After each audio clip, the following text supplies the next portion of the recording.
And we should not underplay genuine disagreements, even as we seek to forge more cooperation across borders. There are several reasons our policies are unlikely to fully align in the very near term. We have different histories. That's obvious. Some emerging democracies view the sovereignty shield as having protected them from external interference during the Cold War and at other times in their history. We see the lessons of history slightly differently. Some emerging democracies believe that they threw off the yoke of colonialism or the repression of dictatorship on their own, relying not at all on external help, and they therefore discount the notion that such external help can play a positive role in fostering democratization. We believe outside actors cannot dictate events and democratic progress, but that we all do have a constructive role to play. And moreover, we've come to see how difficult it is to be neutral in our dealings with repressive states. We are either factoring human rights into our foreign policy, or we can be sending a signal to a repressive regime that the rights of citizens are not important to us.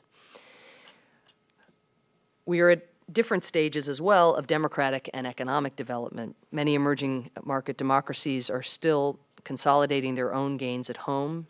They are attempting to close extreme inequality gaps, and in so doing would not be able to convince their own democratic voters that it would be, for example, a good use of taxpayer money to provide large amounts of democracy assistance to countries not as far along the democratic development spectrum.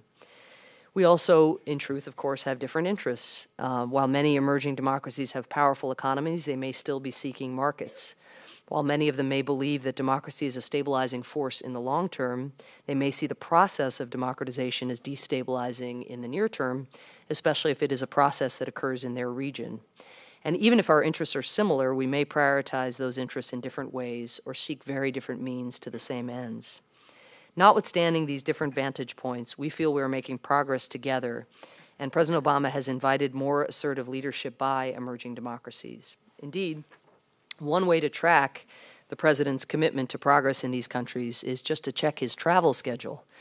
Most of the trips that he has chosen to take in his first 2 years highlight the importance he places on the embrace of emerging democracies and regional democratic anchors.